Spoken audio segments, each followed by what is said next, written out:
नमस्कार दोस्तों, आप सभी का स्वागत है हमारे YouTube चैनल में।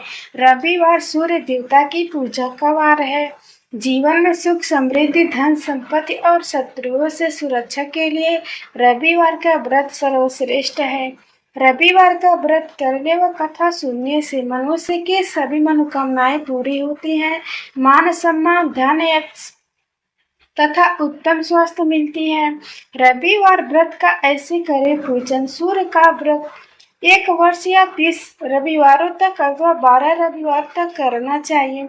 रविवार को सूर्योदय से पूर्व बिस्तर से उठकर शौच या स्नान से निवृत्त होकर स्वच्छ लाल रंगी वस्त्र पहने।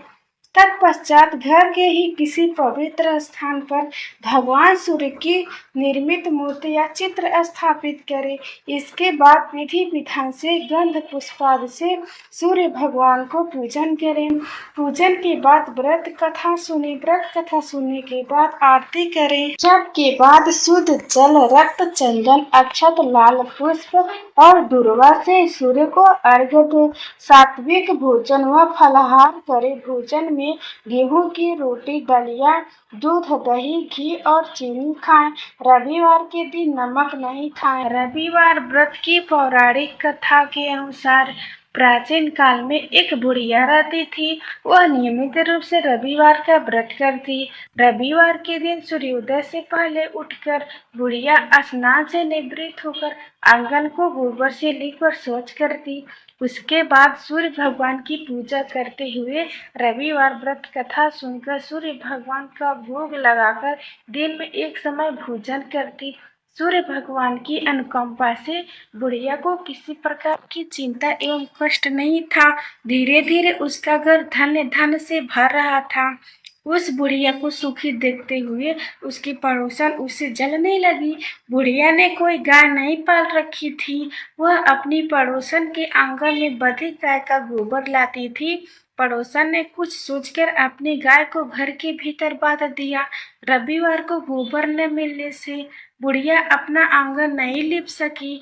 आंगन न लीप पाने के कारण उस बुढ़िया ने सूर्य भगवान को भोग नहीं लगाया। स्वयं भी भोजन नहीं किया। सूर्यास्त होने पर बुढ़िया भूखी प्यासी सो गई।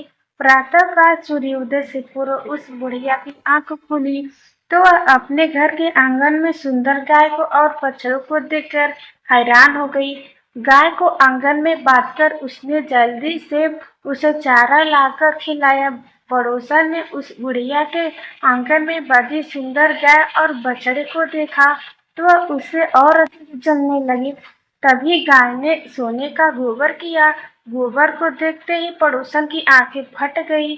पड़ोसन ने उस बुढ़िया को आसपास न पाकर तुरंत उस गोबर को उठाया और अपने घर ले गई तथा अपनी गाय का गोबर वहां रख आई। सोने के गोबर से पड़ोसन कुछ ही दिनों में धनवान हो गई। गाय प्रतिदिन सूर्योदय से पूर्व सोने का गोबर किया करती थी और बुढ़िया के उठने के पहले पड़ोसन उस गोबर को उठाकर ले जाती थी। बहुत दिनों तक बुढ़िया को सोने के गोबर के बारे में कुछ पता नहीं चला। बुढ़िया पहले की तरह हर रविवार को भगवान सूर्य का व्रत करती रही और कथा सुनती रही। लेकिन सूर्य भगवान को जब पड़ोसन की चालाकी का पता लगा तो उन्होंने तेज आंधी चलाई। आंधी का प्रकोप देखकर बुढ़िया ने गाय को घर के भीतर बांध दिया। सुबह उठकर बुढ़िया ने सोने का गोबर देखा तो उसे बहुत आश्चर्य हुआ। उस दिन के बाद बुढ़िया गाय को घर के भीतर बांधने लगी। सोने के गोबर से बुढ़िया कुछ ही दिनों में बहुत धनी हो गई। उस दिन बुढ़िया के धनी होने से पड़ोसन बुरी तरह जल राख हो गई और उसने अपने पति को समझा बुझाकर उसे नगर के राजा के पास भेज दिया। सुंदर गाय को देखकर राजा बहुत खुश हुआ था। सुबह जब राजा ने सोने का गोबर देखा तो उसके आश्चर्य का ठिकाना न रहा।